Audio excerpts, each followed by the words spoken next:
Today I'm making beef tripe or tripice, fileki, however you call them. It's a beef stomach cleaned, and this one is called honey comb when you buy it in a store. And so what you do, you're gonna slice it nicely. You can boil it a little bit just to clean any extra, but they have been cleaned very good, so you don't really need to do it. So you cut them in this nice bite-size little strips.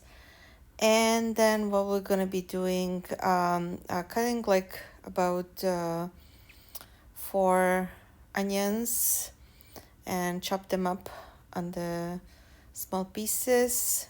And so we'll saute them on the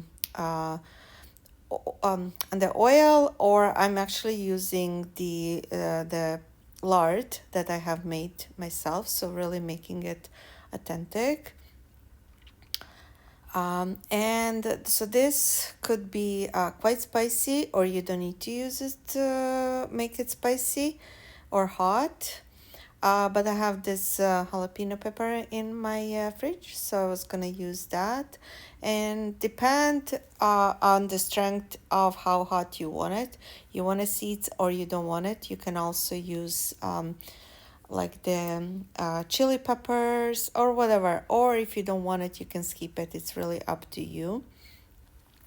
And then, so you saute the onion until it starts getting a little bit brownish. And then I'll put the fileki or tripe on it. And then we'll let it cook like this on it. Put some salt, cover it up, and then actually will release its own water, so you really don't need to add any extra. So it's gonna cook like this. And then salt, pepper to taste. It's really, again, and some sweet red peppers. And then let it cook. So this is mostly eaten like with a spoon. It's up to you if you want it, how thick you want it. And then we dip it with the bread. But also we need to make the zaprashka, or like this soup thickening, which is kind of like the base for many dishes that I make. And also a little bit of the red sweet pepper, and a little bit of the water to thicken up. And then we pour that into the like our fileke. So this is just gonna make it nice and thick.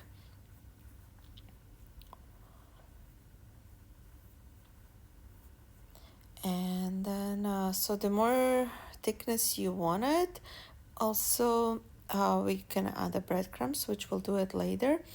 But this recipe kind of wants the wine in it. So in order to put the wine into any dishes, you want to reduce the alcohol from it. So you put it in a pan and bring it to the boil. So this way we kind of reduce the the alcohol, and then so you don't actually smell it too much in your dish. I don't know, if you want it, you can just pour it in, but it will gonna taste like wine, and sometimes I don't like that. Maybe somebody will. And then also we add some tomato sauce. This one has like more vegetables in it, so this one is easier rather than chopping all the other vegetables. This is also gonna just create more thickness to the soup. And like I said, add some breadcrumbs to really thicken it up. I have just plain breadcrumbs that I buy at the grocery store, and then just add it up. Or if you don't have the breadcrumbs, you can always add some dry bread if you have it at home. And there you go, cook it a little bit. This cooks about like 45 minutes all together, and you have a nice delicious dish. This is very famous in Croatia, like, so it's either you hate it or you love it. And also it tastes very good when you add some vinegar to it. But some people will drive really far for this. I like to eat with a cornbread. You can eat your any other favorite bread that you like, but it's really dip the bread into this and finger like that.